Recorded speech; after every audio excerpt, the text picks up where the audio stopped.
Good day. मैं ਅੱਜ ਫਿਰ ਦੁਬਾਰਾ origin of the chaos ਜਿਹਦਾ ਮਤਲਬ ਹੈਗਾ ਹੈ ਕਿ ਇਸ ਦੁਨੀਆ ਦੇ ਵਿੱਚ ਹਫੜਾ ਦਫੜੀ ਸ਼ੁਰੂਆਤ ਤੋਂ ਹੀ ਆ following Jesus Christ the footsteps of Jesus Christ from ਯਿਸੂ ਮਸੀਹ ਦੇ ਨਕਸ਼ੇ ਕਦਮ ਤੇ ਪਹਿਲੇ ਚੈਪਟਰ ਜਿਹੜਾ ਮੈਂ ਸ਼ੁਰੂ ਕੀਤਾ ਉਹਦੇ ਤੁਹਾਡੇ ਨਾਲ ਦੂਸਰਾ ਹਿੱਸਾ ਜਿਹੜਾ ਉਹ ਸ਼ੇਅਰ ਕਰਨ ਜਾ ਰਹੀ ਹਾਂ। ਅਸੀਂ ਖਤਮ ਕੀਤਾ ਸੀ ਪਹਿਲੇ ਚੈਪਟਰ ਦੇ ਵਿੱਚ ਕਿ denying the existence of demon is itself a consequences of devil's work in human heart, ਜਿਹੜਾ ਕਿ ਅਸੀਂ ਮੈਂ ਦੇਖਣ ਨੂੰ ਕਿਹਾ ਸੀ 2 Corinthians 11ਵੇਂ ਚੈਪਟਰ ਦੀ 14ਵੀਂ ਆਇਤ ਕਿ ਕਿਹਾ ਸੀਗਾ ਕਿ ਜਦੋਂ ਅਸੀਂ ਡਿਨਾਈ ਕਰ ਦਿੰਦੇ ਹਾਂ ਬਦਰੂਹਾਂ ਦੀ, ਅਸੀਂ ਕਹਿੰਦੇ ਹਾਂ ਕਿ ਨਹੀਂ ਮੈਨੂੰ ਕੁਛ ਨਹੀਂ ਹੈਗਾ, ਮੈਂ ਬਿਲਕੁਲ ਠੀਕ ਆ, ਜਾਂ ਕਿਸੇ ਦੂਸਰੇ ਪਰਸਨ ਨੂੰ ਵੀ, ਤੇ ਇਹ ਵੀ ਸ਼ੈਤਾਨ ਦਾ ਹੀ ਕੀਤਾ ਜਾਣ ਵਾਲਾ ਇੱਕ ਕੰਮ ਹੁੰਦਾ ਕਿਉਂਕਿ ਜਿਹੜੀ ਚੀਜ਼ ਨੂੰ ਅਸੀਂ ਐਕਨੋਲੇਜ ਕਰ ਲੈਂਦੇ ਹਾਂ ਉਹਦਾ ਤੇ ਅਸੀਂ ਫਤਿਹ ਪਾ ਲੈਂਦੇ ਹਾਂ। ਉਹਦੇ ਟਰੁੱਥ ਜਿਹੜਾ ਨਾ ਕਹਿੰਦੇ ਕਲਾਮ ਹੀ ਕਿ ਉਹ ਟਰੁੱਥ ਸੈਟਸ ਯੂ ਫਰੀ, ਕਿ ਸੱਚਾਈ ਤੁਹਾਨੂੰ ਆਜ਼ਾਦ ਕਰਦੀ ਆ। ਇਸੇ ਤਰ੍ਹਾਂ ਅਸੀਂ ਅੱਗੇ ਦੇਖਣਾ ਦਾ accuser against the church of Jesus Christ ਕਿ ਖੁਦਾਵੰਦ ਦੀ ਜਿਹੜੀ ਸਾਨੂੰ ਦਿੱਤੀ ਹੋਈ ਸਮਝ ਆ ਕਿ ਚਰਚ ਆ ਖੁਦਾਵੰਦ ਯਿਸੂ ਮਸੀਹ ਦਾ ਜਿਹੜੀ ਕਲੀਸਿਆ, ਉਹਨੂੰ ਕੌਣ ਆ ਜਿਹੜਾ ਉਹਦੇ ਬਾਰੇ 'ਚ ਵੀ ਅਕਿਊਜ਼ ਕਰਦਾ, ਭਾਵ ਜਿਹੜੇ ਉਹਦੇ ਬਾਰੇ 'ਚ ਵੀ ਸਾਨੂੰ ਗਲਤ ਫਲਤ ਇਨਫੋਰਮੇਸ਼ਨ ਦਿੰਦਾ, ਜਾਂ ਉਹਦੇ ਬਾਰੇ 'ਚ ਵੀ ਸਾਨੂੰ ਸਾਡਾ ਦਿਮਾਗ ਜਿਹੜਾ ਨਾ ਉਲਟੇ ਸਿੱਧੇ ਪਾਸੇ ਲੈ ਕੇ ਜਾਂਦਾ। ਅਸੀਂ ਦੇਖਾਂਗੇ ਦਾ main purpose of Satan is to oppose God's will. ਸ਼ੈਤਾਨ ਦਾ ਜਿਹੜਾ ਮੁੱਖ ਮੰਤਵ ਮੇਨ ਜਿਹੜਾ ਉਹਦਾ ਪਰਪਸ ਹੈ ਉਹ ਹੈਗਾ ਕਿ ਖੁਦਾ ਦੀ ਮਰਜ਼ੀ ਜਿਹੜੀ ਉਹਦਾ ਉਹ ਟਾਕਰਾ ਕਰਨਾ, ਉਹਨੂੰ ਪੂਰਾ ਨਾ ਹੋਣ ਦੇਣਾ। ਦ ਬਾਈਬਲ ਰਿਫਰਸ ਟੂ ਹਿਮ ਐਜ਼, ਕਲਾਮ ਜਿਹੜਾ ਉਹਨੂੰ ਬਿਲਕੁਲ ਅਕਿਊਜ਼ਰ ਭਾਵ ਕਿ ਜਿਹੜਾ ਮਨਾ ਕਰਨ ਵਾਲਾ ਜਾਂ ਕਹੋ ਕਿ ਤੁਹਾਡੇ 'ਤੇ ਇਲਜ਼ਾਮ ਤਰਾਸ਼ੀ ਕਰਨ ਵਾਲਾ ਦਾ ਵੀ ਇੱਕ ਨਾਂ ਦਿੰਦੀ ਹੈ। ਐਡਵਰਸਰੀ ਕਿ ਇਹ ਤੁਹਾਨੂੰ ਕਿਸ ਤਰੀਕੇ ਦੇ ਨਾਲ ਤੁਹਾਡੀ ਜ਼ਿੰਦਗੀ ਦੇ ਵਿੱਚ ਆ ਕੇ ਧਾਵਾ ਬੋਲਦਾ। ਅਸੀਂ ਅਯੂਬ ਪਹਿਲੇ ਦੀ 6ਵੀਂ ਤੋਂ ਲੈ ਕੇ 9ਵੀਂ ਆਇਤ ਦੇ ਵਿੱਚ ਵੀ ਇਹਨੂੰ ਦੇਖ ਸਕਦੇ ਆ, ਜਿਹੜਾ ਕਿ ਮੈਨੂੰ ਜਿਹਦੇ ਬਾਰੇ 'ਚ ਹੈਗਾ ਕਿ ਖੁਦਾ ਦੇ ਬੇਟੀਆਂ ਆਏ ਤੇ ਉਹਨਾਂ ਦੇ ਨਾਲ ਸ਼ੈਤਾਨ ਵੀ ਆਇਆ, ਕਿ ਕਿਉਂਕਿ ਤੁਸੀਂ ਇਹਨੂੰ ਅਗਰ ਇਹਦੇ ਬਾਰੇ 'ਚ ਜ਼ਿਆਦਾ ਪੜ੍ਹਨਾ ਚਾਹੋਗੇ ਇਹਦੀ ਐਡਵਰਸਰੀ ਦੇ ਬਾਰੇ ਵਿੱਚ ਕਿ ਇਹਦੀ ਜਿਹੜੀ ਕਿਸ ਤਰੀਕੇ ਦੇ ਨਾਲ ਇਹ ਲੋਕਾਂ ਦੀਆਂ ਜ਼ਿੰਦਗੀਆਂ ਦੇ ਵਿੱਚ ਈਵਨ ਚਰਚਿਸ ਦੇ ਵਿੱਚ ਹੋ ਰਹੇ ਕੰਮਾਂ ਦੇ ਵਿੱਚ ਇੰਟਰਫੇਅਰ ਕਰਦਾ, ਇਹਨੂੰ ਤੁਸੀਂ ਦੇਖ ਸਕਦੇ ਆ ਅਯੂਬ ਦੇ ਪਹਿਲੇ ਚੈਪਟਰ ਦੀ 6ਵੀਂ ਤੋਂ ਲੈ ਕੇ 9ਵੀਂ ਆਇਤ ਤੱਕ। ਇਸੇ ਤਰ੍ਹਾਂ ਮੱਤੀ ਦੇ 13ਵੇਂ ਚੈਪਟਰ ਦੀ 39ਵੀਂ ਆਇਤ ਵਿੱਚ ਵੀ ਦੇਖਿਆ ਜਾ ਸਕਦਾ ਕਿ ਕਿਸ ਤਰੀਕੇ ਦੇ ਨਾਲ ਇਹ ਚਰਚਿਸ ਦੇ ਵਿੱਚ ਲੋਕਾਂ ਦੇ ਰੂਹ ਰਾਹੀਂ ਕੰਮ ਕਰਦਾ, ਤਾਂ ਕਿ ਲੋਕਾਂ ਨੂੰ ਇਹ ਲੱਗਦਾ ਹੀ ਨਹੀਂ ਕਿ ਐਕਚੁਅਲੀ ਉਹਨਾਂ ਦੀ ਸੋਚਣ ਵਿੱਚ ਸਮਝਣ ਵਿੱਚ ਜਾਂ ਕੁਛ ਕੰਮ ਕਰਨ ਦੇ ਵਿੱਚ ਕੁਛ ਵੀ ਗਲਤ ਆ, ਕਿਉਂਕਿ ਇਹ ਉਹਨਾਂ ਦੇ ਅੰਦਰ ਤੱਕ ਧਸ ਜਾਂਦਾ, ਉਹਨਾਂ ਨੂੰ ਪਤਾ ਨਹੀਂ ਲੱਗਦਾ। ਫਿਰ ਅਸੀਂ ਮੱਤੀ 13ਵੇਂ ਚੈਪਟਰ ਦੀ 39ਵੀਂ ਆਇਤ ਵਿੱਚ ਅਸੀਂ ਇਹ ਦੇਖ ਸਕਦੇ ਹਾਂ। ਜ਼ਕਰਿਆ ਦੇ 3ਰੇ ਚੈਪਟਰ ਦੀ ਪਹਿਲੀ ਆਇਤ ਦੇ ਵਿੱਚ ਤੁਸੀਂ ਇਹਦੀ ਇੰਟਰਵੈਂਸ਼ਨ ਭਾਵੇਂ ਦਾ ਹੋਣਾ ਦੇਖ ਸਕਦੇ ਹਾਂ, ਅਤੇ ਪਤਰਸ ਪਹਿਲੇ ਦੇ 5ਵੇਂ ਚੈਪਟਰ ਦੀ 8ਵੀਂ ਆਇਤ 'ਚ ਦੇਖ ਸਕਦੇ ਹਾਂ। ਤੇ ਡੈਵਲ ਨੂੰ ਅਕਿਊਜ਼ਰ ਜਿਹੜਾ ਇਸੇ ਕਰਕੇ ਕਿਹਾ ਗਿਆ ਅਸੀਂ ਜੈਨੇਸਿਸ 3ਰੇ ਚੈਪਟਰ ਦੀ ਪਹਿਲੀ ਆਇਤ 'ਚ ਵੀ ਦੇਖ ਸਕਦੇ ਹਾਂ, ਫਿਰ 5ਵੀਂ ਆਇਤ 'ਚ ਵੀ ਦੇਖ ਸਕਦੇ ਹਾਂ, ਅਯੂਬ ਦੇ ਪਹਿਲੇ ਚੈਪਟਰ ਦੀ 9ਵੀਂ ਤੋਂ ਲੈ ਕੇ 11ਵੀਂ ਆਇਤ ਵਿੱਚ ਵੀ ਇਹਨੂੰ ਦੇਖਿਆ ਜਾ ਸਕਦਾ, ਤੇ ਦੂਸਰੇ ਚੈਪਟਰ ਦੀ 4ਥੀ ਤੇ 5ਵੀਂ ਆਇਤ 'ਚ ਵੀ ਦੇਖਿਆ ਸਕਦਾ। ਐਂਡ ਫਿਰ ਇਹਨੂੰ ਅਸੀਂ ਰੈਵਲੇਸ਼ਨ ਭਾਵ ਮੁਕਾਸ਼ਵਾ ਦੀ ਕਿਤਾਬ ਉਹਦੇ 12ਵੇਂ ਚੈਪਟਰ ਦੀ 10ਵੀਂ ਆਇਤ 'ਚ ਦੇਖ ਸਕਦੇ ਹਾਂ। Origin sin occurred when Satan's will interfere with God's will। ਅਸੀਂ ਦੇਖਿਆ ਕਿ ਸਭ ਤੋਂ ਪਹਿਲਾਂ ਬਿਗਿਨਿੰਗ ਦੇ ਵਿੱਚ ਜਿਹੜੀ ਕਿ ਸ਼ੁਰੂਆਤ ਦੇ ਵਿੱਚ ਜਿਹੜੀ ਕਿ ਮਤਲਬ ਕਿਸ ਤਰ੍ਹਾਂ ਪਾਪ ਜਿਹੜਾ ਉਹ ਆਇਆ, ਇਹ ਉਹਦੇ ਖੁਦਾ ਦੀ ਮਰਜ਼ੀ ਦੇ ਨਾਲ ਜਦੋਂ ਉਹਨੇ ਇੰਟਰਫੇਅਰ ਕੀਤਾ ਤਾਂ ਫਿਰ ਹੀ ਉਹਦਾ ਜਿਹੜਾ ਨਾ ਹਿੱਸਾ ਆ ਉਹ ਆਇਆ, ਕਿਉਂਕਿ ਉਹਨੇ ਖੁਦਾ ਦੀ ਮਰਜ਼ੀ ਨੂੰ ਜਿਸ ਤਰ੍ਹਾਂ ਕਿ ਅਸੀਂ ਪਹਿਲੇ ਕਿਹਾ ਨਾ ਕਿ ਇਹਦਾ ਮੇਨ ਪਰਪਸ ਕੀ ਹੈਗਾ ਆ, ਮੇਨ ਮੁੱਖ ਇਹਦਾ ਮਕਸਦ ਕਿ ਖੁਦਾ ਦੀ ਮਰਜ਼ੀ ਨੂੰ ਅਪੋਜ਼ ਕਰਨਾ, ਉਹਦੀ ਮਰਜ਼ੀ ਨੂੰ ਸਟਾਪ ਕਰਨ ਦੀ ਕੋਸ਼ਿਸ਼ ਕਰਨਾ, ਜਾਂ ਉਹਦੀ ਮਰਜ਼ੀ ਨੂੰ ਡਿਲੇ ਕਰ ਦੇਣਾ, ਜਾਂ ਉਹਦੀ ਮਰਜ਼ੀ ਨੂੰ ਡਿਸਟਰੈਕਟ ਕਰਨ ਦੀ ਕੋਸ਼ਿਸ਼ ਕਰਨਾ। ਦੂਸਰੇ ਥੈਸਲੋਨੀਅਨ ਦੇ 2ਰੇ ਚੈਪਟਰ 4ਥੀ ਆਇਤ ਦੇ ਵਿੱਚ ਅਸੀਂ ਵੀ ਇਹੀ ਦੇਖਦੇ ਹਾਂ ਕਿ ਜਦੋਂ ਵਰਸ਼ਿਪਿੰਗ ਦੇ ਰਾਹੀਂ, ਕਿਉਂਕਿ ਅਸੀਂ ਦੇਖਦੇ ਹਾਂ ਕਿ ਉਹ ਤਕੜਾ ਵਰਸ਼ਿਪਰ ਸੀਗਾ ਕਿ ਹਰ ਵੇਲੇ ਖੁਦਾ ਨੂੰ ਕਿਸ ਤਰੀਕੇ ਦੇ ਨਾਲ ਉਹਦੇ ਜਿਹੜੇ ਖੰਭ ਆ ਉਹ ਕਿਸ ਤਰ੍ਹਾਂ ਮਿਊਜ਼ਿਕ ਪੈਦਾ ਕਰਦੇ ਸੀ, ਹੈ ਨਾ। ਐਂਡ ਫਿਰ ਅਸੀਂ ਦੇਖਦੇ ਹਾਂ ਕਿ Abel's murder to the killing of innocent children by Herod, we clearly see Satan's intervention, hatred of the promised seed and antagonism towards the Messiah of God and divine purpose of to be fulfilled in him.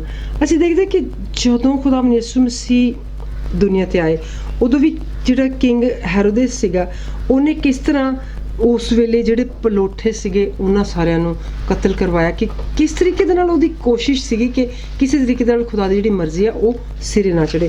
We can see the dodged resistance of Satan and his demons to God's plan and purpose in the Christ when he personally appeared to tempt the Lord Jesus in the wilderness. ਅੱਛਾ ਅਸੀਂ ਇੱਥੇ ਦੇਖਦੇ ਹਾਂ ਕਿ ਉਹਦੀ ਸਭ ਤੋਂ ਜਿਹੜੀ ਮਤਲਬ ਜਿਹੜੀ ਆਪਾਂ ਨੂੰ ਸਾਫ਼ ਨਜ਼ਰ ਆਉਂਦੀ ਹੈ ਬਾਈਬਲ ਦੇ ਵਿੱਚ ਨਵੇਂ ਐਧਨਾਮੇ ਦੇ ਵਿੱਚ ਉਹਦੀ ਸਭ ਤੋਂ ਜਿਹੜੀ ਖਾਸ ਚਲਾਕੀ ਉਹ ਖੁਦਾਵੰਦ ਯਿਸੂ ਮਸੀਹ ਨੂੰ ਜਦੋਂ ਉਹ ਉਜਾੜ ਦੇ ਵਿੱਚ ਜਦੋਂ ਮਾਊਂਟ ਆਫ ਟੈਂਪਟੇਸ਼ਨ ਦੇ ਵਿੱਚ ਉਹ 40 ਦਿਨ ਦਾ ਰੋਜ਼ਾ ਰੱਖ ਕੇ ਉਹ ਗਏ ਆ ਅਤੇ ਉਦੋਂ ਅਸੀਂ ਦੇਖਦੇ ਹਾਂ ਕਿ ਉਸ ਵੇਲੇ ਉਹ ਉਹਨਾਂ ਨੂੰ ਪਰਤਿਆਉਣ ਦੀ ਉਹਨਾਂ ਨੂੰ ਡਿਸਟਰੈਕਟ ਕਰਨ ਦੀ ਜਿਹੜੀ ਕੋਸ਼ਿਸ਼ ਕਰਦਾ. The same thing can also be seen in church history and it will continue up until the last and terrible confrontation between God and demons at Revelation 16 13 to 16. ਅਸੀਂ ਤੇ ਇਹੀ ਚੀਜ਼ ਦੁਬਾਰਾ ਮੁਕਾਸ਼ਵੇ ਦੀ ਕਿਤਾਬ ਦੇ 16ਵੇਂ ਚੈਪਟਰ ਦੀ 13ਵੀਂ ਤੋਂ ਲੈ ਕੇ 16ਵੀਂ ਆਇਤ 'ਚ ਵੀ ਪੜ੍ਹ ਸਕਦੇ ਕਿ ਕਲੀਸਿਆ ਸ਼ੁਰੂ ਤੋਂ ਲੈ ਕੇ ਹੁਣ ਤੱਕ ਕਿਸ ਤਰ੍ਹਾਂ ਕਿਸ ਤਰੀਕੇ ਦੇ ਨਾਲ ਡੀਮਨਸ ਨੇ ਮਤਲਬ ਜਿਹੜੀਆਂ ਬਦਰੂਆਂ ਨੇ ਕਿਸ ਤਰੀਕੇ ਦੇ ਨਾਲ ਖੁਦਾ ਉਹਨੂੰ ਕਨਫਰੰਟ ਕਰਨ ਦੀ ਕੋਸ਼ਿਸ਼ ਕੀਤੀ ਕਿਸ ਤਰੀਕੇ ਨਾਲ ਟਾਕਰਾ ਕਰਨ ਦੀ ਕੋਸ਼ਿਸ਼ ਕੀਤੀ. In the parable of the weeds Jesus spoke about the weeds sown by the devil. ਅਸੀਂ ਦੇਖਦੇ ਕਿ ਜਿਹੜੀਆਂ ਪਹੇਲੀਆਂ ਜਿਹੜੀਆਂ ਕਹਾਵਤਾਂ ਜਿਹਨਾਂ ਨੂੰ ਆਪਾਂ ਕਹਿੰਦੇ ਆ ਉਹਨਾਂ ਦੇ ਵਿੱਚ ਮਤਲਬ ਖੁਦਾਵੰਦ ਯਿਸੂ ਮਸੀਹ ਨੇ ਇਹਦੀ ਜਿਹੜੀ ਸ਼ੈਤਾਨ ਦੀ ਗੱਲ ਆ ਉਹ ਇਹਨੂੰ ਵੀਡਸ ਮਤਲਬ ਇਹਨੂੰ ਜੰਗਲੀ ਬੂਟੀ ਦਾ ਨਾਮ ਦਿੱਤਾ. ਕਿ ਜੰਗਲੀ ਬੂਟੀ ਜਿਹੜੀ ਆ ਉਹ ਵਿੱਚ ਉੱਗ ਜਾਂਦੀ ਆ ਉਹਦੇ ਨਾਂ ਦੇ ਨਾਲ ਸਾਡੇ ਨਾਲ ਗੱਲ ਕੀਤੀ. ਇਹ ਅਸੀਂ ਮੱਤੀ 13 ਦੀ 38ਵੀਂ ਤੇ 39ਵੀਂ ਆਇਤ ਵੀ ਦੇਖ ਸਕਦੇ ਹਾਂ which is the apostle Peter also warned us about in First Peter chapter 5 verse 8. ਪਹਿਲੇ ਪਤਰਸ ਦੇ 5ਵੇਂ ਚੈਪਟਰ ਦੀ 8ਵੀਂ ਆਇਤ ਦੇ ਵਿੱਚ ਸਾਨੂੰ ਪਤਰਸ ਨੇ ਵੀ ਇਹਦੇ ਬਾਰੇ 'ਚ ਵਾਰਨਿੰਗ ਦਿੱਤੀ ਹੈ ਭਾਵੇਂ ਇਹਦੇ ਬਾਰੇ ਸਾਨੂੰ ਸੁਚੇਤ ਕੀਤਾ ਹੈ. Satan's foray is especially aimed at the church of the Lord Jesus Christ. ਅਸੀਂ ਦੇਖਦੇ ਹਾਂ ਕਿ ਚਰਚ ਤਰ੍ਹਾਂ ਦੇ ਆ ਕਾਫੀ ਤਰ੍ਹਾਂ ਦੇ ਜਿਹੜੀ ਟੀਚਿੰਗ ਹੈ ਇੱਥੇ ਸਾਨੂੰ ਵਾਰ-ਵਾਰ ਸਮਝਾਇਆ ਵੀ ਗਿਆ ਕਿ ਗਲਤ ਡਾਕਟਰਾਈਨ ਜਿਹੜਾ ਤੁਸੀਂ ਉਹ ਤੋਂ ਬਚਣਾ ਹੈ ਝੂਠੇ ਨਬੀਆਂ ਤੋਂ ਬਚਣਾ. ਇੱਥੇ ਅਸੀਂ ਦੇਖਦੇ ਹਾਂ ਕਿ ਐਕਚੁਅਲੀ ਸ਼ੈਤਾਨ ਸਭ ਤੋਂ ਜ਼ਿਆਦਾ ਅੱਗ ਆਪਾਂ ਕਹਿੰਦੇ ਉਹਨੂੰ ਉਦੋਂ ਲੱਗਦੀ ਜਦੋਂ ਅਸੀਂ ਖੁਦਾਵੰਦ ਯਿਸੂ ਮਸੀਹ ਦੀ ਜਿਹੜੀ ਸੱਚੀ ਤੇ ਸੁੱਚੀ ਜਿਹੜੀ ਸਿੱਖਿਆ ਆ ਉਹ ਦਿੰਦੇ ਆ ਉਹਨੂੰ ਕਿਸੇ ਵੀ ਤਰੀਕੇ ਨਾਲ ਪਸੰਦ ਨਹੀਂ ਆ. ਉਹਦੇ ਲਈ ਉਹ ਬੜੀ ਕੋਸ਼ਿਸ਼ ਕਰਦਾ ਕਿ ਕਿਸੇ ਨਾ ਕਿਸੇ ਤਰੀਕੇ ਦੇ ਨਾਲ ਤੁਹਾਨੂੰ ਉਹਦੇ ਤੋਂ ਦੂਰ ਰੱਖੇ ਤਾਂ ਕਿ ਤੁਸੀਂ ਉਹਦੇ ਨਾਲ ਜੁੜ ਕੇ ਸੱਚਾਈ ਜਾਣ ਕੇ ਤੁਸੀਂ ਫ੍ਰੀ ਹੋ ਜਾਵਾਂਗੇ ਐਂਡ ਉਹਦੀਆਂ ਚਲਾਕੀਆਂ ਨੂੰ ਜਾਣ ਲਵਾਂਗੇ. ਐਂਡ ਅਸੀਂ ਦੇਖਿਆ ਕਿ ਜਦੋਂ ਤੁਸੀਂ ਉਹਨੂੰ ਕਨਫਰੰਟ ਕਰਦੇ ਜਦੋਂ ਤੁਸੀਂ ਉਹਨੂੰ ਖੁਦ ਯਿਸੂ ਦੇ ਨਾਂ ਦੇ ਵਿੱਚ ਕਹਿੰਦੇ ਦਫਾ ਦੂਰ ਹੋਣ ਲਈ ਅਤੇ ਫਿਰ ਕੀ ਕਰਦਾ ਉਹ ਫਿਰ ਫਲੀ ਹੋ ਜਾਂਦਾ ਫਿਰ ਉਹ ਦੌੜ ਜਾਂਦਾ ਨਾ. ਸੋ ਅਸੀਂ ਦੇਖਦੇ ਹਾਂ his demon seek to destroy it all by possible means. ਅਸੀਂ ਮੱਤੀ 18ਵੀਂ ਆਇਤ 16ਵੇਂ ਚੈਪਟਰ ਦੇ ਵਿੱਚ ਫਿਰ ਦੇਖਦੇ ਹਾਂ ਕਿ ਜਿਹੜੇ ਉਹਦੇ ਡੀਮਨਸ ਆ ਭਾਵ ਜਿਹੜੇ ਉਹਦੇ ਨਾਲ ਰੂਹਾਂ ਆ ਬਦਰੂਆਂ ਜਿਹੜੀਆਂ ਉਹ ਜਿਹੜਾ ਸੰਪੂਰਨ ਹੁੰਦਾ ਨਾ ਕੋਈ ਪੂਰਾ ਹੁੰਦਾ ਉਹਨੂੰ ਤੋੜਨ ਦੀ ਕੋਸ਼ਿਸ਼ 'ਚ ਲੱਗੀਆਂ ਰਹਿੰਦੀਆਂ. They try to impede listeners from accepting God's word. ਉਹ ਖੁਦਾ ਦਾ ਜਿਹੜਾ ਬਚਨ ਆ ਉਹ ਇਨਸਾਨ ਸੁਣ ਕੇ ਉਹਦੇ 'ਤੇ ਅਮਲ ਕਰਕੇ ਆਪਣੀ ਜ਼ਿੰਦਗੀ 'ਤੇ ਉਹਦੇ ਮੁਤਾਬਿਕ ਤੁਰ ਪਵੇ ਇਹ ਉਹਨੂੰ ਕਰਨ ਤੋਂ ਮਨਾ ਕਰਦੀਆਂ. ਉਹਨਾਂ ਦੀ ਕੋਸ਼ਿਸ਼ ਆ ਕਿ ਇਨਸਾਨ ਆਪਣੇ ਬਚਨ ਦੇ ਉੱਤੇ ਨਾ ਲੱਗਾ ਰਹੇ. ਲੂਕ 8ਵੇਂ ਦੀ 12ਵੀਂ ਆਇਤ ਦੇ ਵਿੱਚ ਵੀ ਅਸੀਂ ਇਹਨੂੰ ਪੜ੍ਹ ਸਕਦੇ ਹਾਂ. ਦੇ ਸਪਰੈਡ ਫੋਲਸ ਡਾਕਟਰਾਈਨ. ਉਹ ਝੂਠੇ ਜਿਹੜੇ ਡਾਕਟਰ ਜਿਹਦੀ ਅਸੀਂ ਪਹਿਲੇ ਵੀ ਗੱਲ ਕਰਕੇ ਹਟੇ ਉਹ ਝੂਠੇ ਡਾਕਟਰਾਈਨ ਦੇ ਰਾਹੀਂ ਲੋਕਾਂ ਦਾ ਜਿਹੜਾ ਧਿਆਨ ਹੈ ਨਾ ਉਹਨੂੰ ਥੋੜ੍ਹਾ ਜਿਹਾ ਜਿਸ ਤਰ੍ਹਾਂ ਨਹੀਂ ਕਹਿੰਦੇ ਕਿ ਮਸਤ ਕਰਨ ਦੀ ਕੋਸ਼ਿਸ਼ ਕਰਦਾ ਧਿਆਨ ਨੂੰ ਜਿਸ ਤਰ੍ਹਾਂ ਨਹੀਂ ਆਪਣੇ ਵਿੱਚ ਇਨਵੋਲਵ ਕਰਨ ਦੀ ਕੋਸ਼ਿਸ਼ ਕਰਦਾ. No doubt most of the work is carried out by his messenger and servants। ਜਿਸ ਤਰੀਕੇ ਦੇ ਨਾਲ ਅਸੀਂ ਖੁਦਾ ਦਾ ਕੰਮ ਜਿਹੜਾ ਖੁਦਾ ਦੇ ਸਰਵੈਂਟਸ ਜਿਹੜੇ ਆ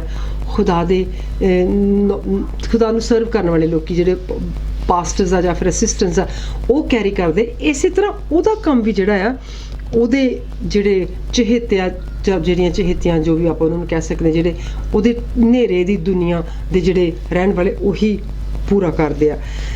ਹੁਣ ਅਸੀਂ ਇਹ ਦੇਖਣਾ ਕਿ they incite persecution against the kingdom of God, Revelation 12 verse 7।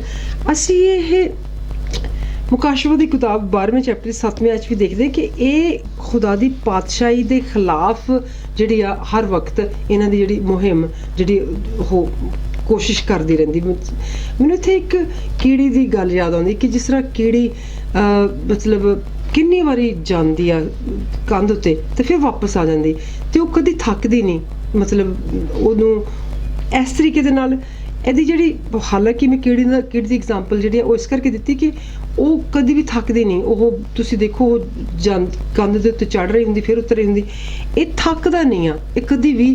ਕਿਉਂਕਿ ਇਹ ਨਹੀਂ ਹੈ ਕਿ ਉਹ ਤੁਹਾਡੇ ਨਾਲ ਫੈਡ ਅਪ ਹੋ ਜਾਏਗਾ, ਫਰਸਟ੍ਰੇਟ ਹੋ ਜਾਏਗਾ, ਉਹਨੇ ਫਿਰ ਦੁਬਾਰਾ ਆ ਕੇ ਤੁਹਾਨੂੰ ਅਗਰ ਤੁਸੀਂ ਸਿੱਧੇ ਤਰੀਕੇ ਦੇ ਨਾਲ ਉਹਦੀ ਗੱਲ ਦੇ ਵਿੱਚ ਇੰਡਲਜ ਨਹੀਂ ਹੋਏ ਤਾਂ ਉਹਨੇ ਕਿਸੇ ਹੋਰ ਤਰੀਕੇ ਨਾਲ ਗੱਲ 'ਚ ਇੰਡਲਜ ਕਰਨ ਦੀ ਕੋਸ਼ਿਸ਼ ਕਰਨੀ। ਅਗਰ ਤੁਸੀਂ ਟੈਲੀਵਿਜ਼ਨ ਦੇ ਰਾਹੀਂ ਉਹਦੀ ਗੱਲ ਦੇ ਵਿੱਚ ਇੰਡਲਜ ਨਹੀਂ ਹੋਏ ਤਾਂ ਉਹਨੇ ਕਿਸੇ ਹੋਰ ਦੋਸਤ ਦੇ ਰਾਹੀਂ ਤੁਹਾਡੇ ਨਾਲ ਗੱਲ ਕਰਨ ਦੀ ਕੋਸ਼ਿਸ਼ ਕਰਨੀ। ਦੋਸਤ ਦੇ ਰਾਹੀਂ ਵੀ ਤੁਸੀਂ ਨਹੀਂ ਡਿਸਟਰਬ ਹੋਏ ਤੇ ਉਹ ਤੁਹਾਡੇ ਘਰ ਦੇ ਕਿਸੇ ਮੈਂਬਰ ਦੇ ਰਾਹੀਂ ਤੁਹਾਨੂੰ ਡਿਸਟਰੈਕਟ ਕਰਨ ਦੀ ਕੋਸ਼ਿਸ਼ ਕਰ ਸਕਦਾ ਐਂਡ ਉਹ ਗਿਵ ਅਪ ਕਰਨ ਨੂੰ ਤਿਆਰ ਨਹੀਂ ਕਿਉਂਕਿ ਉਹਨੂੰ ਪਤਾ ਉਹਦਾ ਵਕਤ ਜਿਹੜਾ ਉਹ ਲਿਮਿਟਿਡ ਟਾਈਮ ਲਈ ਹੈ ਤੇ ਉਹਦਾ ਟਾਈਮ ਨੇੜੇ ਆ ਰਿਹਾ। They in turn afflict humankind, altering people's mind through demonic possessions। ਇੱਥੇ ਮਰਕਸ ਜਿਹਨੂੰ ਆਪਾਂ ਕਹਿੰਦੇ ਮਰਕਸ ਪਹਿਲੇ ਚੈਪਟਰ ਦੀ 23ਵੀਂ ਤੋਂ ਲੈ ਕੇ 27ਵੀਂ ਆਇਤ ਤੇ 5ਵੇਂ ਚੈਪਟਰ ਦੀ ਪਹਿਲੀ ਤੋਂ ਲੈ ਕੇ 20ਵੀਂ ਆਇਤ ਦੇ ਵਿੱਚ ਵੀ ਇਹੀ ਕਹਿੰਦਾ ਹੈ ਕਿ ਇਹਦੇ ਜਿਹੜੇ ਹੈਗੇ ਆ ਪੈਰੋਕਾਰ ਉਹਨਾਂ ਦਾ ਕੰਮ ਕੀ ਆ, ਉਹਨਾਂ ਦਾ ਹੈਗਾ ਕਿ ਇਨਸਾਨੀਅਤ ਨੂੰ ਡੰਗਣਾ ਤੇ ਉਹਨੂੰ ਲੋਕਾਂ ਦੀ ਜਿਹੜੀ ਦਿਮਾਗ ਆ ਉਹਨਾਂ ਦੇ ਵਿੱਚ ਉਹਨਾਂ ਨੂੰ ਪੁੱਠੇ ਸਿੱਧੇ ਤਰੀਕੇ ਦੇ ਨਾਲ ਅਲਟਰ ਕਰਨਾ। ਭਾਵ ਜਿੱਦਾਂ ਅਸੀਂ ਕਹਿੰਦੇ ਕਿ ਹੁਣ ਆਹ ਕਮੀਜ਼ ਆ ਫਰਜ਼ ਕੀਤਾ ਤੇ ਅਗਰ ਇਹ ਕਿਸੇ ਹੋਰ ਨੇ ਪਾਉਣਾ ਹੋਏ ਤਾਂ ਉਹਨੂੰ ਆਪਣੇ ਮੁਤਾਬਿਕ ਇਹਦੀ ਸਾਈਜ਼ ਨੂੰ ਉਹਦੀ ਫਿਟਿੰਗ ਆਪਣੇ ਮੁਤਾਬਿਕ ਇਹਨੂੰ ਅਲਟਰ ਕਰੇਗੀ, ਉਹਨੂੰ ਆਪਣੇ ਮੁਤਾਬਿਕ ਆਪਣੇ ਸਾਈਜ਼ ਮੁਤਾਬਿਕ ਇਹਨੂੰ ਸੋਏਗੀ। ਸੋ ਇੱਥੇ ਅਸੀਂ ਦੇਖਦੇ ਕਿ ਮਰਕਸ ਪਹਿਲੇ ਚੈਪਟਰ ਦੀ 23ਵੀਂ ਤੋਂ ਲੈ ਕੇ 27ਵੀਂ ਆਇਤ ਤੇ 5ਵੇਂ ਚੈਪਟਰ ਦੀ 1ਵੀਂ ਤੋਂ ਲੈ ਕੇ 20ਵੀਂ ਆਇਤ ਤੱਕ ਕਹਿੰਦਾ ਕਿ ਉਹ ਲੋਕਾਂ ਦੇ ਦਿਮਾਗਾਂ ਨੂੰ ਉਹਨਾਂ ਨੂੰ ਮਤਲਬ ਆਪਣੀ ਕੰਮ ਲਈ ਆਪਣੇ ਨੇਰੇ ਲਈ ਉਹ ਅਲਟਰ ਕਰਦਾ ਹੈ ਨਾ ਕਿਹਦੇ ਰਾਹੀਂ ਡਿਮੋਨਿਕ ਪੋਜੈਸ਼ਨ ਤਾਂ ਕਿ ਉਹਨਾਂ ਨੂੰ ਉਹ ਪੋਜੈਸ ਕਰ ਲਵੇ ਤਾਂ ਕਿ ਫਿਰ ਉਹ ਖੁਦਾ ਦਾ ਕੰਮ ਕਰਨ ਲਈ ਆਪਣੇ ਆਪ ਨੂੰ ਅਵੇਲ ਨਾ ਕਰਨ ਕਿਉਂਕਿ ਉਹਨੂੰ ਆਕੂਪਾਈ ਕਰ ਲੈਂਦਾ। And eternal condemnation of everlasting fire is prepared for Satan and his demons। ਅਸੀਂ ਮੱਤੀ 25ਵੀਂ ਦੀ 41ਵੀਂ ਆਇਤ 'ਚ ਦੇਖਦੇ ਹਾਂ ਕਿ ਸਾਫ਼ ਸਾਨੂੰ ਪਤਾ ਹੈ ਕਿ ਸਦਾ ਦੀ ਜਿਹੜੀ ਆਗਿਆ ਉਹ ਇਹਦੇ ਜਿਹੜੇ ਸਾਥੀ ਆ ਜਿਹੜੇ ਇਹਦੇ ਨਾਲ ਡਿੱਗੇ ਉਸੇ ਉੱਪਰੋਂ ਉਹਨਾਂ ਲਈ ਤਿਆਰ ਕੀਤੀ ਗਈ ਹੈ। This is the terrible punishment that the demon were pleading with Jesus about saying। ਅਸੀਂ ਤਾਂ ਦੇਖਦੇ ਕਿ ਇਹ ਉਹੀ ਸਜ਼ਾ ਸੀਗੀ ਜਿਹਦੇ ਬਾਰੇ ਵਿੱਚ ਜਿਹੜੇ ਡੀਮਨ ਸੀਗੇ ਭਾਵ ਜਿਹੜੇ ਮਤਲਬ ਬਦਰੂਆਂ ਜਦੋਂ ਉਹ ਮੱਤੀ 8ਵੇਂ ਦੀ 29ਵੀਂ ਆਇਤ ਦੇ ਵਿੱਚ ਖੁਦਾਵੰਦ ਯਿਸੂ ਮਸੀਹ ਦੇ ਨਾਲ ਗੱਲ ਕਰਨ ਦੀ ਕੋਸ਼ਿਸ਼ ਕਰ ਰਹੀਆਂ ਸੀਗੀਆਂ, ਉਹਨਾਂ ਨੂੰ ਬਾਰ-ਬਾਰ ਕਹਿ ਰਹੀਆਂ ਸੀਗੀਆਂ ਕਿ ਤੂੰ ਸਾਨੂੰ ਵਕਤ ਤੋਂ ਪਹਿਲਾਂ ਕਹਿੰਦੇ ਸੀਗੇ ਕਿ what have we do with you Jesus of Nazareth, did you come to destroy us। ਕਹਿੰਦੇ ਕਿ ਅਸੀਂ ਤੇਰਾ ਕੀ ਕੀਤਾ ਹੈ, ਤੈਨੂੰ ਕੀ ਅਸੀਂ ਕਰ ਦਿੱਤਾ ਕਿ ਤੂੰ ਸਾਨੂੰ ਪਹਿਲਾਂ ਹੀ ਵਕਤ ਤੋਂ ਖਤਮ ਕਰਨ ਲਈ ਆ ਗਿਆ। ਮਰਕਸ ਪਹਿਲੇ ਦੀ 24 ਵਿੱਚ ਵੀ ਇਸ ਆਇਤ ਨੂੰ ਅਸੀਂ ਦੇਖਦੇ ਹਾਂ ਕਿਉਂਕਿ ਉਹਨਾਂ ਨੂੰ ਪਤਾ ਸੀ ਕਿ ਉਹਨਾਂ ਨੂੰ ਕਿੱਥੇ ਸੜਨਾ ਪੈਣਾ, ਕਿਹੜੀ ਉਹਨਾਂ ਲਈ ਹਮੇਸ਼ਾ ਲਈ ਜਿਹੜੀ ਅਸੀਂ ਗੱਲ ਕੀਤੀ ਪਹਿਲੇ ਫਾਇਰ ਤਿਆਰ ਕੀਤੀ ਹੋਈ ਹੈ।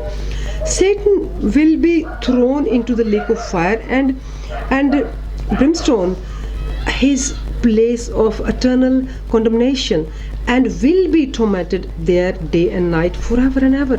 Revelation 20:10।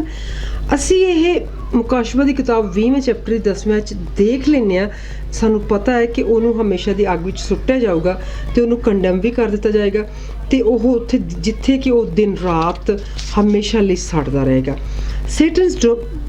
demonic partners who collaborated with him in his mission to deceive humankind will no doubt suffer the same fate at the same time. ਹੁਣ ਜਿਹੜੇ ਉਹਦੇ ਨਾਲ ਕੋਲੈਬੋਰੇਟ ਕਰ ਰਹੇ ਭਾਵ ਉਹਦੀ ਮਦਦ ਕਰ ਰਿਹਾ ਲੋਕਾਂ ਨੂੰ ਤਬਾਹ ਕਰਨ ਦੇ ਵਿੱਚ, ਤੇ ਉਹਨਾਂ ਨੂੰ ਵੀ ਓਬਵੀਅਸਲੀ ਉੱਥੇ ਉਹਨਾਂ ਦੀ ਵੀ ਸੇਮ ਡੈਸਟਨੀ ਆ, ਉਹਨਾਂ ਨੂੰ ਵੀ ਉਹਨਾਂ ਦੀ ਵੀ ਕਿਸਮਤ ਉਹਦੇ ਨਾਲ ਆ, ਉਹਨਾਂ ਨੇ ਵੀ ਉੱਥੇ ਉਸ ਅੱਗ ਦੇ ਵਿੱਚ ਸੜਨਾ ਜਿਹੜੇ ਵੀ ਇਸ ਵੇਲੇ ਇਨਸਾਨੀਅਤ ਨੂੰ ਤਬਾਹ ਕਰਨ ਲਈ ਉਹਦੀ ਮਦਦ ਕਰਦੇ ਆ। ਅਤੇ ਮੈਨੂੰ ਇੱਕ ਚੀਜ਼ ਚੇਤੇ ਆਉਂਦੀ ਆ ਕਿ ਇੱਕ ਵਾਰੀ ਕੋਈ ਡੀਮਨ ਜਿਹੜਾ ਨਾ ਉਹ ਇੰਟਰਵਿਊ ਹੋ ਰਿਹਾ ਸੀ, ਭਾਵ ਕਿਸੇ ਉਹਨੇ ਮੈਨੀਫੈਸਟ ਕਰ ਲਿਆ, ਇੱਕ ਪਰਸਨ ਜਿਹੜਾ ਨਾ ਉਹ ਖੁਦਾ ਦੇ ਲਈ ਜਦੋਂ ਉਹਨੇ ਆਪਣਾ ਦਿਲ ਖੋਲ੍ਹਿਆ ਤੇ ਉਹਦੇ ਰਾਹੀਂ ਡੀਮਨ ਮੈਨੀਫੈਸਟ ਕਰਨਾ ਸ਼ੁਰੂ ਹੋ ਗਿਆ, ਬੋਲਣਾ ਸ਼ੁਰੂ ਹੋ ਗਿਆ। ਤੇ ਜਦੋਂ ਉਹਨੂੰ ਪਾਸਟ ਨੇ ਮਤਲਬ ਉਹਦੇ ਨਾਲ ਕਨੈਕਸ਼ਨ ਬਣਾ ਕੇ ਉਹਨੂੰ ਗੱਲ ਕਰਨ ਦੀ ਕੋਸ਼ਿਸ਼ ਕੀਤੀ ਕਿ ਤੂੰ ਕਿਉਂ ਆਇਆ ਇਸ ਜ਼ਿੰਦਗੀ ਵਿੱਚ, ਕੀ ਕਰ ਰਿਹਾ, ਕਿਉਂ ਕਰ ਰਿਹਾ, ਤੇ ਉਹ ਕਹਿੰਦਾ ਹੈ ਕਿ ਮੈਂ ਬੜੀ ਕੋਸ਼ਿਸ਼ ਕੀਤੀ ਇਹਨੂੰ ਰੋਕਣ ਦੀ, ਪਰ ਇਹ ਫਿਰ ਵੀ ਇੱਥੇ ਆ ਗਿਆ। ਉਹ ਕਹਿੰਦਾ ਕਿ ਤੂੰ ਇਹਦੀ ਜ਼ਿੰਦਗੀ 'ਚ ਹੋਰ ਕੀ ਕੀ ਕੀਤਾ? ਕਹਿੰਦਾ ਮੈਂ ਇਹਦੀ ਜ਼ਿੰਦਗੀ ਦੇ ਵਿੱਚ ਬਾਕੀ ਸਾਰਾ ਕੁਛ ਤੇ ਕਹਿੰਦਾ ਮੈਂ ਆਰਾਮ ਨਾਲ ਕਰ ਲਿਆ, ਮੈਂ ਇਹਦਾ ਕੰਮ ਛੁਡਵਾ ਦਿੱਤਾ, ਇਹਦੇ ਪਰਿਵਾਰ ਤੋਂ ਇਹਨੂੰ ਦੂਰ ਕਰ ਦਿੱਤਾ, ਪਰ ਕਹਿੰਦਾ ਆਹ ਮੈਂ ਨਹੀਂ ਕਰ ਪਾ ਰਿਹਾ। ਕਹਿੰਦਾ ਮੈਂ ਇਹਨਾਂ ਦੋਨਾਂ ਵਿੱਚ ਬ੍ਰੇਕਅਪ ਕਰਨ ਦੀ ਕੋਸ਼ਿਸ਼ ਕਰ ਰਿਹਾ, ਇਹਦੇ ਹਸਬੈਂਡ 'ਚ ਤੇ ਇਹਦੇ 'ਚ, ਪਰ ਕਹਿੰਦਾ ਉਹ ਮੈਂ ਨਹੀਂ ਕਰ ਪਾ ਰਿਹਾ ਕਿਉਂਕਿ ਇੱਥੇ ਆ ਜਾਂਦੀ ਹੈ ਬਾਰ-ਬਾਰ, ਜਾਂ ਇੱਥੇ ਆ ਜਾਂਦਾ ਹੈ ਬਾਰ-ਬਾਰ।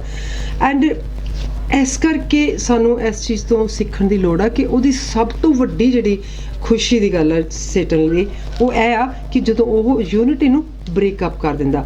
ਇਸੇ ਤਰ੍ਹਾਂ ਇੱਕ ਹੋਰ ਮੈਨੂੰ ਸਿਨਾਰੀਓ ਯਾਦ ਆਉਂਦਾ ਕਿ ਇੱਕ ਸੈਟੈਨਿਕ ਪਰਸਨ ਜਿਹੜਾ ਉਹ ਪੁੱਛ ਰਿਹਾ ਹੈ ਕਿਸੇ ਨੂੰ ਕਿ ਅੱਜ ਤੂੰ ਕੀ ਕੀ ਕੀਤਾ, ਤੇ ਉਹ ਕਹਿੰਦਾ ਕਿ ਅੱਜ ਮੈਂ ਕਿਸੇ ਦੀ ਬੈਂਕ ਲੁੱਟ ਲਈ, ਕੋਈ ਕਹਿੰਦਾ ਮੈਂ ਅੱਜ ਮਤਲਬ ਕਿਸੇ ਦਾ ਐਕਸੀਡੈਂਟ ਕਰਵਾ ਦਿੱਤਾ, ਪਰ ਉਹਨਾਂ ਸਾਰਿਆਂ ਲਈ ਉਹਨੇ ਕੋਈ ਰਿਵਾਰਡ ਨਹੀਂ ਸੀ ਵੱਡਾ ਰੱਖਿਆ।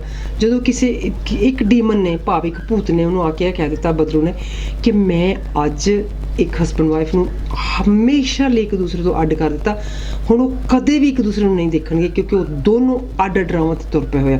ਤੇ ਉਹ ਕਹਿੰਦਾ ਤੂੰ ਸਭ ਤੋਂ ਵੱਡਾ ਕੰਮ ਕੀਤਾ, ਤੇਰੇ ਲਈ ਸਭ ਤੋਂ ਵੱਡਾ ਰਿਵਾਰਡ ਆ। ਸੋ ਇੱਥੇ ਕਿਉਂਕਿ ਉਹ ਕਦੇ ਵੀ ਰੁਕਦਾ ਨਹੀਂ, ਉਹ ਆਪਣੇ ਜਿਹੜਾ ਕੰਮ ਆ ਉਹਦੇ ਲਈ, ਕਿਉਂਕਿ ਉਹਨੂੰ ਪਤਾ ਆ ਉਹਦੇ ਅੰਦਰ ਜੈਲਸੀ ਇਹ ਆ ਕਿ ਹਿਊਮਨ ਕਾਈਂਡ ਭਾਵ ਇਨਸਾਨੀਅਤ ਜਿਹੜੀ ਆ ਉਹ ਬਚ ਗਈ ਹੋਈ ਆ ਖੁਦਾ ਦੇ ਨਾਲ, ਉਹਨਾਂ ਦਾ ਸਿੱਧਾ ਰਿਸ਼ਤਾ ਬਣ ਗਿਆ ਹੋਇਆ ਖੁਦਾ ਯਿਸੂ ਮਸੀਹ ਦੀ ਜਿਹੜੀ ਕ੍ਰੂਸੀਫਿਕੇਸ਼ਨ ਦੇ ਰਾਹੀਂ, ਤੇ ਉਹ ਉਸ ਕ੍ਰੂਸੀਫਿਕੇਸ਼ਨ ਦਾ ਉਸ ਸਿੱਧੇ ਰਿਸ਼ਤੇ ਦਾ ਹਿੱਸਾ ਨਹੀਂ ਹੈਗਾ। ਇਸ ਕਰਕੇ ਕਿਉਂਕਿ ਉਹ ਖੁਦ ਜਲਦਾ ਆ, ਇਸ ਕਰਕੇ ਉਹ ਜ਼ਿਆਦਾ ਤੋਂ ਜ਼ਿਆਦਾ ਰੂਹਾਂ ਨੂੰ ਆਪਣੇ ਨਾਲ ਉਸ ਫਾਇਰ ਵਿੱਚ ਲੈ ਕੇ ਜਾਣ ਲਈ ਇਹ ਹਾਰਡ ਵਰਕ ਕਰ ਰਿਹਾ। Satan's demonic partners who collaborated with him in his mission to deceive humankind will no doubt suffer the same fate at the same time. Every wicked spirit will appear before the white throne for judgment and will be cast into the eternal fire. Revelation ਵੀ ਭਾਵ ਮੁਕਾਸ਼ਵਾ ਦੀ ਕਿਤਾਬ 20 ਦੇ ਅਸੀਂ 11ਵੇਂ ਤੋਂ ਲੈ ਕੇ 15ਵੇਂ chapter 'ਚ ਇਹ ਦੇਖਿਆ ਆ ਕਿ ਖੁਦਾ ਦੇ ਜਿਹੜਾ ਸੰਘਾਸਨ ਆ ਉਹਦੇ ਸਾਹਮਣੇ ਜਜਮੈਂਟ ਵੇਲੇ ਇਹਨੂੰ ਖੜੇ ਹੋਣਾ ਪੈਣਾ, ਐਂਡ ਹਰ ਜੋ ਵੀ ਕੰਮ ਇਹਨੇ ਜ਼ਿੰਦਗੀ 'ਚ ਕਿਸੇ ਦੇ ਸਾਹਮਣੇ ਕਿਸੇ ਦੇ ਲਈ ਗਲਤ ਕੀਤਾ ਇਹਨੂੰ ਉਹਦਾ ਹਿਸਾਬ ਦੇਣਾ ਪੈਣਾ। ਸੋ ਇਸ ਕਰਕੇ the further away man is from God, the closer he is to devil। ਹੁਣ ਅਸੀਂ ਇਹ ਦੇਖਦੇ ਹਾਂ ਕਿ ਸਾਡੀ ਰੋਜ਼ਮਰਰਾ ਦੀ ਜ਼ਿੰਦਗੀ ਦੇ ਵਿੱਚ ਇਸ਼ੂਜ਼ ਕਿਉਂ ਆਉਂਦੇ ਆ, ਜਿੰਨਾ ਕੋਈ ਦੂਰ ਆ ਖੁਦਾ ਤੋਂ ਓਨਾ ਹੀ ਉਹ ਸ਼ੈਤਾਨ ਦੇ ਨੇੜੇ ਆ।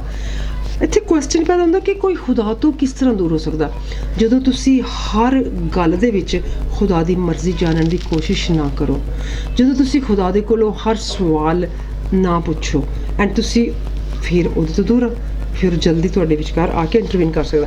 That's why people are suffering the things that we read about and watch on the news. ਐਸੇ ਕਰਕੇ ਲੋਕੀ ਦੁੱਖ ਪਾ ਰਹੇ ਆ ਜਿਹੜੇ ਕਿ ਅਸੀਂ ਹਰ ਰੋਜ਼ ਪੜ੍ਹਦੇ ਹਾਂ ਅਤੇ ਅਸੀਂ ਖਬਰਾਂ 'ਚ ਵੀ ਸੁਣਦੇ ਹਾਂ। Nobody understand anybody, parents turn against the children, vice versa, the war of classes, the revolutions and wars. ਅਸੀਂ ਦੇਖਦੇ ਕਿ ਮਾਵਾਂ ਪੁੱਤਰਾਂ ਦੇ ਖਿਲਾਫ ਆ ਅਤੇ ਪੁੱਤਰ ਮਾਵਾਂ ਦੇ ਖਿਲਾਫ ਆ, ਭਰਾ ਭੈਣਾਂ ਦੇ ਖਿਲਾਫ ਆ, ਐਂਡ ਇਹ ਜਿਹੜੀ ਇੱਕ ਲੜਾਈ ਆ ਇਹ ਮਤਲਬ ਚੱਲਦੀ ਜਾ ਰਹੀ ਆ। ਕੋਈ ਕਲਾਸਾਂ ਦੀ ਹੈ ਕਿ ਇੱਕ ਛੋਟੀ ਕਲਾਸ ਵਾਲੇ ਵੱਡੀ ਕਲਾਸਾਂ ਦੇ ਖਿਲਾਫ ਆ, ਵੱਡੀ ਕਲਾਸ ਵਾਲੇ ਜਿਹੜੀ ਅਪਰ ਕਲਾਸ ਦੇ ਖਿਲਾਫ ਆ। Mankind has always struggle and always will. ਇਨਸਾਨੀਅਤ ਨੇ ਹਮੇਸ਼ਾ ਹੀ ਜਿਹੜਾ ਨਾ ਉਹ ਇੱਕ ਦੁੱਖ ਉਠਾਇਆ ਤੇ ਉਹ ਉਠਾਉਂਦੀ ਵੀ ਰਹੇਗੀ. Like vultures fighting over the carcass in the desert. ਫਿਰ ਅਸੀਂ ਦੇਖਦੇ ਕਿ ਜਿੱਦਾਂ ਨਾ ਜਿਹੜੇ ਹੈਗੇ ਬੀਆਬਾਨ ਦੇ ਵਿੱਚ ਜਿਹਨੂੰ ਕੁਛ ਪੀਣ ਨੂੰ ਨਾ ਮਿਲੇ ਪਾਣੀ, ਕਿਉਂਕਿ ਉੱਥੇ ਪਾਣੀ ਕਿੱਥੇ ਹੋਣਾ, ਉੱਥੇ ਤਾਂ ਰੇਤ ਹੋਣੀ, ਉਹ ਸਫਰ ਕਰਦਾ ਹੈ ਕੋਈ ਵੀ ਤ੍ਰਿਹਾਇਆ, ਚਾਹੇ ਉਹ ਜਾਨਵਰ ਆ ਚਾਹੇ ਉਹ ਇਨਸਾਨ ਆ. This will continue until the second coming of the Lord Jesus Christ. ਹੁਣ ਤੇ ਸਫਰਿੰਗ ਦੀ ਗੱਲ ਹੋਈ ਆ ਕਿ ਇਹ ਖੁਦਾਵੰਦ ਯਿਸੂ ਮਸੀਹ ਦੀ ਆਮਦ ਤੱਕ ਰਹਿਣੀ ਆ. Hunger, disease, war, all kind of evil have taken over the world and made it formless and empty all over again. ਭੁੱਖੜਿਆ, ਬਿਮਾਰੀਆਂ, ਲੜਾਈਆਂ ਅਤੇ ਹੋਰ ਹਰ ਤਰ੍ਹਾਂ ਦੇ ਸ਼ੈਤਾਨ ਦੇ ਜਿਹੜੇ ਦਾਅ ਪੇਚ ਆ ਉਹ ਇਸ ਦੁਨੀਆ ਦੇ ਉੱਤੇ ਮਤਲਬ ਜਿਨ੍ਹਾਂ ਨੇ ਪਹਿਲਾਂ ਉਹਨੂੰ ਫੋਰਮਲੈਸ ਅਤੇ ਐਮਟੀ ਜਦੋਂ ਡਿੱਗਿਆ ਉਹ ਧਰਤੀ ਉੱਤੇ, ਕਿਉਂਕਿ ਪਹਿਲਾਂ ਤਾਂ ਉਹਨੇ ਪਰਫੈਕਟ ਬਣਾਇਆ ਸੀ. ਅਸੀਂ ਇਸ ਚੈਪਟਰ 'ਚ ਦੇਖਿਆ ਕਿ ਜਿੱਦਾਂ ਉਹਨੇ ਇਨਸਾਨ ਨੂੰ ਪਰਫੈਕਟ ਬਣਾਇਆ ਉਸ ਤਰ੍ਹਾਂ ਉਹਨੇ ਧਰਤੀ ਨੂੰ ਵੀ ਪਰਫੈਕਟ ਬਣਾਇਆ ਸੀ. ਇਹਦੇ ਅਤੇ ਇਹਦੇ ਨਾਲ ਜਿਹੜੇ ਇਹਦੇ ਹੋਰ ਦੇਵੀਆਂ ਦੇਵਤੇ ਜੋ ਵੀ ਆਪਾਂ ਉਹਨਾਂ ਨੂੰ ਕਹਿ ਸਕਦੇ, ਜਦੋਂ ਡਿੱਗੇ ਅਤੇ ਉਹਦੀ ਉਗੜ ਦੁਗੜ ਹੋ ਗਈ, ਉਹਦਾ ਫੋਮ ਨਹੀਂ ਰਹਿ ਗਿਆ, ਉਹਦੀ ਸ਼ੇਪ ਨਹੀਂ ਰਹਿ ਗਈ. ਅਤੇ ਉਹਦੀ ਪੂਰੀ ਕੋਸ਼ਿਸ਼ ਆ ਕਿ ਉਹ ਇਨਸਾਨ ਨੂੰ ਵੀ ਉਸੇ ਤਰ੍ਹਾਂ ਬਿਟੰਗਾ ਕਿਸੇ ਨਾ ਸ਼ੇਪ ਵਾਲਾ ਬਣਾ ਦੇਵੇ ਅਤੇ ਉਹਨੂੰ ਖਾਲੀ ਕਰ ਦੇ. All the problems afflicting human being today are due to just one single spark of destruction. ਅੱਜ ਜਿਹੜੀਆਂ ਮੁਸ਼ਕਿਲਾਂ ਇਨਸਾਨੀਅਤ ਦੇ ਵਿੱਚ ਦੁਨੀਆਦਾਰੀ ਦੇ ਵਿੱਚ ਆਉਂਦੀਆਂ ਉਹ ਸਿਰਫ ਇੱਕ ਛੋਟੀ ਜਿਹੀ ਮਤਲਬ ਚਿੰਗਾੜੀ ਸੁੱਟਣ ਅਤੇ ਉਸ ਚਿੰਗਾੜੀ ਦੇ ਕਾਰਨ ਪੈਦਾ ਹੋਈ ਜਿਹੜੀ ਮਤਲਬ ਇੱਕ ਦੂਸਰੇ ਤੋਂ ਦੂਰੀ ਉਹਦੇ ਨਾਲ ਸ਼ੁਰੂ ਹੁੰਦੀਆਂ ਨੇ. Man's rebellion against God his created. ਆਦਮੀ ਦਾ ਖੁਦਾ ਦੇ ਖਿਲਾਫ ਖੜਾ ਹੋ ਕੇ ਭੜਕ ਪੈਣਾ ਜਿਹੜਾ ਕਿ ਖੁਦ ਆਪ ਉਹਨੂੰ ਬਣਾਉਣ ਵਾਲਾ. The spiritual stupidity of man has stopped him from listening to God's word. ਇਨਸਾਨ ਦੀ ਜਿਹੜੀ ਨਾ ਰੂਹਾਨੀਅਤ ਬੇਵਕੂਫੀ ਆਪਾਂ ਇੱਥੇ ਲਿਖਿਆ ਹੋਇਆ, ਇਨਸਾਨ ਦੀ ਜਿਹੜੀ ਰੂਹਾਨੀਅਤ ਬੇਵਕੂਫੀ ਆ ਇਹ ਉਹਨੂੰ ਮਨਾ ਕਰਦੀ ਆ ਕਿ ਤੂੰ ਖੁਦਾ ਦੇ ਬਚਨ ਨੂੰ ਨਾ ਸੁਣ ਅਤੇ ਤੂੰ ਦਿਮਾਗ ਨੂੰ ਖਾਲੀ ਰੱਖ. Word so that he will listen to the devil and for his reasons, ਤਾਂ ਕਿ ਉਹ ਖੁਦਾ ਨੂੰ ਛੱਡ ਕੇ ਉਹ ਸ਼ੈਤਾਨ ਦੇ ਜਿਹੜੇ ਕਾਰਨ ਆ ਕਿੰਤੂ ਪਰੰਤੂ ਕਿ ਆਹ ਇੱਦਾਂ ਨਹੀਂ ਆ, ਇੱਦਾਂ ਵੀ ਹੋ ਸਕਦਾ, ਉਹਨਾਂ ਨੂੰ ਸੁਣਨ 'ਤੇ ਆਪਣਾ ਵਕਤ ਲਾ ਸਕੇ. The word so that he will listen to the devil and his reasons so he remain in suffering and pain, ਤਾਂ ਕਿ ਇਨਸਾਨ ਹਮੇਸ਼ਾ ਦੀ ਜਿਹੜੀ ਉਹ ਮਤਲਬ ਕਿਉਂਕਿ ਸ਼ੈਤਾਨ ਨੇ ਹਮੇਸ਼ਾ ਦੀ ਅੱਗ ਦੇ ਵਿੱਚ ਝੁਲਸਦੇ ਅਤੇ ਬਲਦੇ ਰਹਿਣਾ ਉਹਨਾਂ ਕੀੜਿਆਂ ਦੇ ਵਿੱਚ. ਉਹ ਚਾਹੁੰਦਾ ਕਿ ਜੀਂਦਾ ਇਨਸਾਨ ਵੀ ਜਿਹੜਾ ਆ ਉਹ ਵੀ ਮੁਸ਼ਕਿਲਾਂ ਦੇ ਵਿੱਚ ਇਸੇ ਤਰ੍ਹਾਂ ਸੜਦਾ ਭੁੱਜਦਾ ਅਤੇ ਦੁਖੀ ਹੁੰਦਾ ਰਹੇ. Man reaps today what he sowed yesterday. ਇਨਸਾਨ ਅੱਜ ਉਹੀ ਕੱਟਦਾ ਜਿਹੜਾ ਉਹਨੇ ਕੱਲ੍ਹ ਬੀਜਿਆ ਸੀ. And will reap tomorrow what he sows today. And ਕੱਲ੍ਹ ਨੂੰ ਵੀ ਉਹ ਉਹੀ ਕੱਟੂਗਾ ਜਿਹੜਾ ਉਹਨੇ ਅੱਜ ਬੀਜਿਆ. And his life is in his hands. ਹਾਲਾਂਕਿ ਉਹਦੀ ਜ਼ਿੰਦਗੀ ਉਹਦੇ ਆਪਣੇ ਹੀ ਹੱਥਾਂ ਵਿੱਚ ਆ. Though he foolishly does not realize it. ਪਰ ਪਾਗਲਪਣ ਉਹਦਾ ਇਹ ਆ ਕਿ ਉਹ ਇਸ ਬੇਵਕੂਫੀ ਨੂੰ ਸਮਝਦਾ ਨਹੀਂ. As long as he walks with the devil, ਜੇ ਉਹ ਇਹ ਸ਼ੈਤਾਨ ਨੂੰ ਅਲਾਉ ਕਰਦਾ, ਉਹਦੇ ਨਾਲ ਤੁਰਦਾ ਰਹਿੰਦਾ ਹੈ, he will continue to suffer the consequences of his rebellion against God.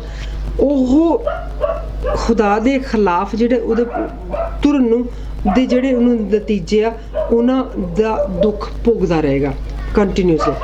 The devil, formerly Lucifer, slipped up in spite of all his wisdom. ਸ਼ੈਤਾਨ ਜਿਹੜਾ ਉਹਦੀ ਸਾਰੀ ਜਿਹੜੀ ਸਿਆਣਪ ਆ ਉਹਦੇ ਵਿੱਚੋਂ ਵੀ ਉਹ ਤਿਲਕ ਕੇ ਡਿੱਗ ਪਿਆ. ਕਿਸ ਤਰ੍ਹਾਂ? Now he tries to cause man to make the same mistake. ਜਿਸ ਤਰ੍ਹਾਂ ਕਿ ਅਸੀਂ ਪਹਿਲੇ ਦੇਖਿਆ, ਅਸੀਂ ਇਹਨੂੰ ਹਿਜ਼ਕੀਏਲ 28 ਦੇ ਵਿੱਚ ਵੀ ਪੜ੍ਹਿਆ, ਅਸੀਂ ਪਹਿਲੇ ਚੈਪਟਰ ਦੇ ਵਿੱਚ ਇਹਨੂੰ ਪਹਿਲੇ ਭਾਗ ਦੇ ਵਿੱਚ ਦੱਸਿਆ ਕਿ ਜਿਸ ਤਰ੍ਹਾਂ ਉਹ ਡਿੱਗ ਪਿਆ ਇੰਨਾ ਸਿਆਣਾ ਹੋਣ ਦੇ ਬਾਵਜੂਦ ਵੀ, ਇਸੇ ਤਰ੍ਹਾਂ ਉਹ ਚਾਹੁੰਦਾ ਹੈ ਕਿ ਇਨਸਾਨ ਵੀ ਡਿੱਗ ਜਾਵੇ ਅਤੇ ਉਹ ਕਾਮਯਾਬ ਨਾ ਹੋ ਪਾਵੇ. And so he can be separate from the creator, ਤਾਂ ਕਿ ਉਹ ਵੀ ਖੁਦਾ ਦੇ ਤੋਂ, ਬਣਾਉਣ ਵਾਲੇ ਤੋਂ ਉਸੇ ਤਰ੍ਹਾਂ ਦੂਰ ਹੋ ਜਾਵੇ ਜਿਸ ਤਰ੍ਹਾਂ ਸ਼ੈਤਾਨ ਦੂਰ ਹੋ ਗਿਆ ਤੇ ਦੁਬਾਰਾ ਕਦੇ ਵੀ ਉਹ ਜਿਹੜਾ ਉਹਦਾ ਰਿਸ਼ਤਾ ਸੀ, ਜਿਹੜਾ ਉਹਦਾ ਇੱਕ ਉਹਦੇ ਸਿੰਘਾਸਨ ਦੇ ਉੱਪਰ ਉਹਦਾ ਹਰ ਵੇਲੇ ਹੱਥ ਸੀਗਾ ਕਿ ਉਹ ਹਵਾ ਦਿੰਦਾ ਸੀ ਇੰਝ ਆਪਣੇ ਉਹ ਖੰਭਾਂ ਦੇ ਨਾਲ, ਉਹ ਦੁਬਾਰਾ ਉਹਦਾ ਨਹੀਂ ਬਣ ਸਕਦਾ। ਇਸ ਲਈ ਉਹ ਚਾਹੁੰਦਾ ਕਿ ਇਨਸਾਨ ਵੀ ਉਹਦੇ ਨੇੜੇ ਨਾ ਹੋ ਸਕੇ। In the face of all this, what can we do to escape the destruction that grip the world today? ਆ ਸਾਰਾ ਕੁਝ ਅਸੀਂ ਦੇਖਦੇ ਹੋਏ, ਸੁਣਦੇ ਹੋਏ, ਸਮਝਦੇ ਹੋਏ ਅੱਜ ਕੀ ਕਰ ਸਕਦੇ ਹਾਂ ਕਿ ਦੁਨੀਆ ਜਿਹੜਾ ਇਹ ਸ਼ੈਤਾਨ ਦੀ ਜਿਹੜੀ ਹੈਗੀ ਆ ਗ੍ਰਿਪ, ਜਿਹੜੀ ਉਹਦੀ ਪਕੜ ਆ, ਉਹ ਤੋਂ ਬਾਹਰ ਨਿਕਲ ਆਏ। What can we do to get back to the Garden of Eden? ਅਸੀਂ ਕੀ ਕਰ ਸਕਦੇ ਹਾਂ ਕਿ ਅਸੀਂ ਦੁਬਾਰਾ ਬਾਗੇ ਅਦਨ ਜਿਹੜਾ ਨਾ ਉਹਦੇ ਵਿੱਚ ਜਾ ਸਕੀਏ and find communion with the God, ਤੇ ਖੁਦਾ ਨਾਲ ਉਹ ਜਿਹੜਾ ਸਾਡਾ ਰਾਬਤਾ ਟੁੱਟ ਗਿਆ ਸੀ ਉਹ ਦੁਬਾਰਾ ਅਸੀਂ ਬਹਾਲ ਕਰ ਸਕੀਏ। ਇਸ ਦੇਰ ਐਨੀ ਹੋਪ ਫॉर ਅਸ? ਇਸ ਦੇ ਕੀ ਸਾਡੇ ਲਈ ਕੋਈ ਜਿਹੜੀ ਆ ਇੱਛਾ, ਕੀ ਸਾਡੇ ਲਈ ਕੋਈ ਆਸ ਹੈ? Hour lord Jesus Christ promised ਅਸ ਐਨ ਅਬੰਡੈਂਟ ਲਾਈਫ। ਸਾਡੇ ਖੁਦਾਵੰਦ ਯਿਸੂ ਮਸੀਹ ਨੇ ਸਾਨੂੰ ਇੱਕ ਸਦਾ ਦੀ ਖੁਸ਼ੀਆਂ ਨਾਲ ਭਰਪੂਰ ਤੇ ਬਹੁਤ ਪ੍ਰੋਸਪਰੀਅਸ ਤੇ ਇਟਰਨਲ ਖੁਸ਼ਹਾਲ ਜ਼ਿੰਦਗੀ ਦਾ ਵਾਅਦਾ ਕੀਤਾ ਹੈ। ਇਨ ਦ ਫੋਲੋਇੰਗ ਪੇਜਸ ਅਸੀਂ ਇਹਦੇ ਜਿਹੜੇ ਆਉਣ ਵਾਲੇ ਚੈਪਟਰਸ ਆ ਉਹਨਾਂ ਦੇ ਵਿੱਚ ਉਹ ਵਾਅਦਿਆਂ ਨੂੰ ਜਿਹੜਾ ਉਹਨਾਂ ਦੇ ਬਾਰੇ ਗੱਲ ਵੀ ਕਰਾਂਗੇ ਤੇ ਅਸੀਂ ਸਿੱਖਾਂਗੇ ਵੀ। You will find the path to truly abundant life. ਤੁਸੀਂ ਸੱਚਮੁੱਚ ਦੀ ਜਿਹੜੀ ਹਮੇਸ਼ਾ ਖੁਸ਼ਹਾਲ ਤੇ ਬਹੁਤ ਸੌਖੀ ਤੇ ਖੁਦਾ ਦੇ ਵਿੱਚ ਜਿਹੜੀ ਆ ਭਰਪੂਰ ਜ਼ਿੰਦਗੀ, ਉਹਦਾ ਰਸਤਾ ਜਿਹੜਾ ਉਹ ਸਿੱਖੋਗੇ। ਹੇਅਰ ਐਂਡ ਨਾਓ, ਤੁਸੀਂ ਹੁਣ ਅੱਜ and the world to come eternal life, ਹੁਣ ਅੱਜ ਤੇ ਆਉਣ ਵਾਲੇ ਵਕਤ ਦੇ ਵਿੱਚ ਵੀ ਜਿਹੜਾ ਅਸੀਂ ਖੁਦਾ ਦੀ ਹਜ਼ੂਰੀ ਦੇ ਵਿੱਚ ਗੁਜ਼ਾਰਨਾ ਹੈ। I'm so glad that I managed to complete the second part of this, and I hope you really would have enjoyed the way I have enjoyed this. ਮੈਨੂੰ ਖੁਸ਼ੀ ਆ ਕਿ ਮੈਂ ਇਸ ਚੈਪਟਰ ਨੂੰ ਮਤਲਬ ਦੂਸਰੇ ਹਿੱਸੇ ਨੂੰ ਤੁਹਾਡੇ ਨਾਲ ਅੱਛੇ ਤਰੀਕੇ ਦੇ ਨਾਲ ਕੋਸ਼ਿਸ਼ ਕੀਤੀ ਹੈ ਇਹਨੂੰ ਤੁਹਾਨੂੰ ਬਿਆਨ ਕਰਨ ਦੀ, ਤੇ ਮੈਨੂੰ ਇਸ ਚੀਜ਼ ਦੀ ਵੀ ਖੁਸ਼ੀ ਆ ਕਿ ਮੈਨੂੰ ਇਹਨੂੰ ਬਿਆਨ ਕਰਦਿਆਂ ਜਿੰਨੀ ਰਾਹਤ ਮਿਲੀ ਆ, ਤੇ ਮਤਲਬ ਇੱਕ ਮੈਨੂੰ ਇੱਕ ਡਾਇਰੈਕਸ਼ਨ ਜਿਹੜੀ ਆ ਉਹ ਮਿਲੀ ਆ। ਤੁਸੀਂ ਵੀ ਇਹਦੇ ਵਿੱਚੋਂ ਆਪਣੀਆਂ ਜ਼ਿੰਦਗੀਆਂ ਦੇ ਵਿੱਚ ਰਾਹਤ, ਡਾਇਰੈਕਸ਼ਨ ਤੇ ਖੁਦਾਵੰਦ ਯਿਸੂ ਮਸੀਹ ਦਾ ਜਿਹੜਾ ਫਜ਼ਲ ਆ ਉਹਨੂੰ ਜ਼ਰੂਰ ਪਾਓਗੇ। ਆਮੀਨ।